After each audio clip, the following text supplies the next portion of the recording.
This came from two separate stock images. I'm going to link them in the description below in case you want to download them and follow along with me. This image was very challenging for me, man. I used a lot of different Topaz software pieces. Mask AI, I used Topaz Studio 2. I used the impression filter, the remix filter. I used texturing. Man, I threw a lot at this image here, and I'm happy with the way it finally turned out. But like I said, it was very challenging. So stick with me the whole way through this video, and I think you're going to learn a lot of different things. So without any further ado, let's make this image. I'm starting out with this stock image, and what I did was, I'm going to come up to the top layer here and turn it on. Basically what I did was I cut it out using Topaz Mask AI, and I'll show you the mask. If I option or alt click the mask, you can see the mask. So I just did a simple cutout in Topaz Mask AI. I'm not showing you that right now because I have a bunch of videos where I show you how Mask AI works, and it works great. And I just want to show you how I make this piece of art here, okay? And secondly, what I did was I got another stock image, and it's this image right here, and I thought this would be a really nice background. And I just gave the background a slight blur. I just came up to the filters and used the went under the blur tools. Whoops, hang on. Went to the filter, went to the blur tools, and I used Gaussian blur, and I just added like a 2.8 pixel blur to it. That's all I did to that. And then I'm going to take this image and run it into Topaz Studio 2 and apply the impression filter to it. So we're going to come up to filter, Topaz Studio 2, and we'll go ahead and launch that, and I'll show you how I add the impression filter. Here we are inside of Topaz Studio 2. I'm working on a new technique here, and basically what I'm doing is I'm painting my background independently of my foreground, and I think it'll give me some interesting results. So let's go ahead and get a painterly effect in the background. So we're just going to come up here to filters, and let's click on impression. I'm not going to waste too much time going crazy in here getting the exact perfect look, but we'll try to find something that looks really nice. Like right there, that looks pretty good actually. And what I'm going to do is I'm going to come down to my texture, and a lot of times I like to turn off on the background type is go to the original layer. So if there's any little white holes coming through here, they'll disappear magically. So that's a really cool little tip. And now we can play around here. We can play around with the brush strokes and things. And let's see. Let's try some different brush strokes. Okay, it started out, it was on, actually I like that brush stroke right there. Let's go with that one. Let's try high. See what high looks like.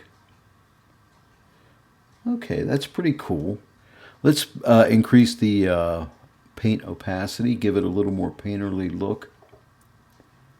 Yeah, that's looking pretty good. And let's see here. Let's play with the stroke width, see if we want the strokes any wider. Or we can narrow them down a little bit. I'll just make them a little bit wider. Let's try the length. Let's pull the length way in. And that's kind of cool, but I think I'm going to go with that little longer length. That's too much. Probably right around where it was. I think the spill was good. I'm really happy with the way this is looking. I like to play with this painting progress here. Sometimes if you pull it back, you get some really cool effects because it takes it through the developing stages of the painting. Like it would start out here. See, it's more abstract, and as I move it to the right, it changes, okay? So we can kind of find a spot that we think looks really nice. And it's becoming more of a finished type painting as the more I move it to the right. But, you know, maybe somewhere right around in there looks pretty good. And then if we wanted to, we could play with the lighting. If we thought like our highlights were too light, we could pull our highlights back a little bit. I think they're pretty good, but I might just pull them back just a slight amount there. And of course, let's see, we could adjust the shadows and the contrast and so on. Let's give it a little extra contrast maybe. Not much, but just a little bit there. And I'm pretty happy with all that. We could add a texture to it if we wanted to. I'm just going to leave the texture off for now because I I think it's going to be okay. And if I wanted to print this out, I don't really recommend putting a texture like a canvas looking texture. Textures are cool if you want to put things online, and it makes it look more like a painting online. But if you're going to print something out on a canvas or something like that, then I would leave the texture off. All right, so I think we're pretty good. So let's go ahead and click accept, and that'll send us right back into Photoshop. Let me make the canvas a little bit bigger here. All right, now let's turn on our little bird. I think it's a little hummingbird. Okay, so there's our bird, and he has a nice painterly background. Okay, so the next thing we're going to do is add some painterly to our bird. So what we'll do is come up to this top layer right here. Let's click Filter. Let's go back to Topaz Studio 2. And we'll launch that, and once we're inside Topaz Studio 2, we see our bird, and he's already cut out already, okay? And so we'll click Add, and we'll go to Impression. And now let's add a painterly effect to our little bird. Okay, so let's find a different brush. And let's do that thing I did before where I come down to Texture, and instead of being on Solid Background Type, I go to Original. Watch these little white these little white holes in here. When I click original, they'll just magically disappear. And already he looks pretty cool. All right, and that isn't a bad paintbrush right there. Let's try a different brush here. This is more of a sketchy type look, which is kind of cool for this image. Let's try another one. And I really recommend sampling all these different paint brushes. That one's not bad either. Let's play with this one for a little bit. Let's click it on high strokes. It'll become more defined on high strokes, which is pretty nice. Let's make our brush size larger. Okay, see how it gets a little more softer looking. Okay, so if we make our brush stroke smaller, it'll be more defined, but still have that painterly look. And so, I don't know, maybe somewhere around in the middle looks pretty good. Let's pull up its paint opacity so you'll see more of the paint showing through, which I kind of like that. And I think I'm liking this high strokes. So let's put it on low strokes and see what that looks like. See, that's really abstract, and you really got to play around with this stuff. I think I'm going to go with high. I think that's looking pretty good. I'm going to come back and use some masking and bring his eye back in a little bit. And of course, we could take the opacity and pull this opacity back and take some of that off of there. But I think I'm going to leave it full painterly. And I'm going to come down next, I think. And let's go to the painting progress. Pull it back. Again, see how it goes through the, it's more abstract down here. It's like as if you were an artist and you were painting this and you were building it up. Okay. So let's go full. Let's see. I might just pull it back just a little bit. Maybe somewhere right around there. I think that looks pretty nice.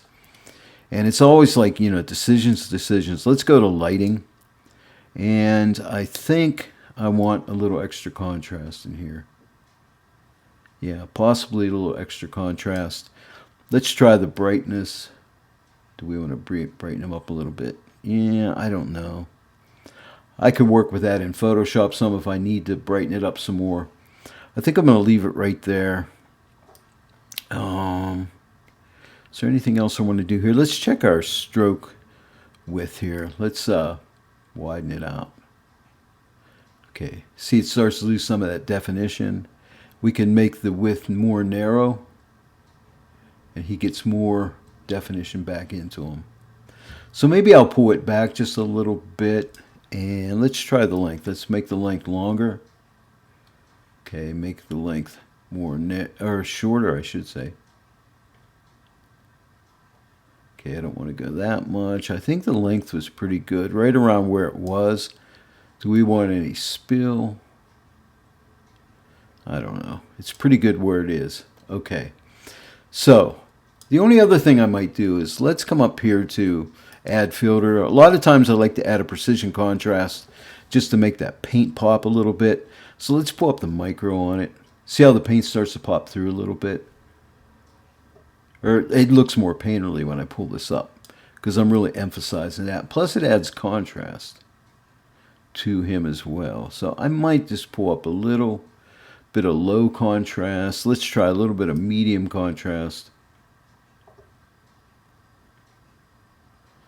I don't know. I think that looks pretty good. Now we can take the opacity again. Let's just pull it back a little bit and let some of the original bird through. And I don't. Oh, I'm actually here. I'm thinking I'm on the impression filter, but I'm on the precision contrast. So let me go back to the impression filter and just pull back on the opacity a little bit, just to see if I want a little bit of that original bird to show through. And I'm thinking maybe like that. That looks pretty cool. His eye's looking really good. Let me go to the layer mask, because remember I said I was going to let his eye show through. So let's get a brush and let's make sure we're on black paint, which we are. And let's adjust our radius. We'll make it smaller here. And let me just paint over his eye and bring his original eye back in. And that's probably too much. So let's let a little bit of that painterly stay on there, because then it's not going to match up. And I'm just going to play with this till I think it looks right. And I think maybe right there looks pretty good. All right, so let's go ahead and click accept, and that brings us back into Photoshop, and we'll see what our results are. Hey, there we go. It's looking pretty cool. There's a few things we're going to have to still do to it, and but anyway, I think it looks nice. After looking at this image, I think this branch is a little bit too light, so I need to darken it. So what I'm going to do is come down here and get myself a new blank pixel layer. I need to clip it to the layer right below it, so I only paint on this layer and not on the rest of the image. And you'll see how cool this is. I'm going to right-click right on the layer here and click this Create Clipping Mask. And you see that little arrow? It's just pointing to the layer right below it. What I want to do is sample this color right in here. And I'm going to take my opacity up to about 60%. I just typed the 6 key and it goes to 60%. I'm going to make my brush larger. And what I'm going to do is just paint in here. I can paint over the edges here. It's only going to clip itself right to that area right in there. See, I can paint out here, nothing will happen. And that's a really cool thing. Clipping masks are awesome. Now I'm going to reduce my opacity down to about 30%. Make my brush a little smaller, and what I want to do is just paint right under here, just to darken that up a little bit right in there. Hit that maybe one more time here and here. Just like that, just to darken that up a little bit. And if I need to get that a little bit darker, okay, I might even go to about, let me go to 10% and paint right over this. Yeah, right over his little foot, or whatever you want to call that, his claw. Okay. And now what I'm going to do is get a curves adjustment layer right here. Click that. I'm going to right click this again and do another creative clipping mask like that. And now what I'm going to do is just pull straight down in here. Now the whole image will get darker, but I'm just looking at that branch. Okay. And I'm going to think maybe right around there. Now what I'll do next is invert this mask. That's Command or Control I. And that makes it all dark. And then what I have to do is get a white paint brush. So B for the brush again. Make sure I'm painting with white paint. And I'm going to go about 50% and just paint over that. And that curves is going to allow me to paint 50% on this area right in here, just to darken this area up a little bit more. Then if I felt I needed it darker, I can just pull down on this curve and get it just where we want it to be. Okay, I think that looks better. So here's the before and here's the after, okay? And let me shut both of those off so you can see it was light, now it's darker. I'm happier with that darker branch. We're almost done, but I want to send it back into Topaz Studio 2 to do a couple final finishing touches. And when I'm done with Topaz Studio 2, it's going to look totally different, so stay tuned. But first we need to pull all this together, and that is Shift, Option, Command, or Control E, just to stamp it all together in one layer. And we need to do that because we have to send it into Topaz Studio 2. So we'll come up to Filter and Topaz Studio 2. We'll get in there and we'll finish this guy off. A couple things I want to do in here. This is going to be fun, so follow this along. Add filter. I'm going to come down to AI Remix.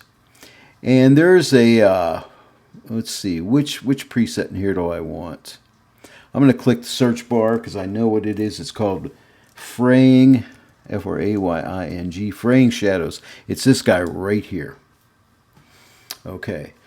That looks really cool right there. Kind of reminds me of maybe an Oriental type painting. So what I want to do here is take its opacity and pull it way back. And I'm thinking it's already looking really cool. To about, right around, I'm just trying to nudge it back a little bit. Right there. Isn't that looking cool? I really like this. Okay. I'm going to take the suppress artifacts and see the little jaggedy edges on here, like on this tree here. If you take the suppress artifacts and drag it the whole way to the right, they go away. And that's what that's really for on there. Okay, and then the other thing is my saturation. Okay, I want to take my saturation back a little bit to maybe right about here. And next I want to add a texture. So let's come up here to add filter. Let's add a texture. And there's a texture I want to use called bottle brush. So I'll go right to the search here and type bottle, B-O-T-T-L-E, B-R-U-S-H. Which one is it? Right here, bottle brush. Okay, so that's looking cool. Let's see here.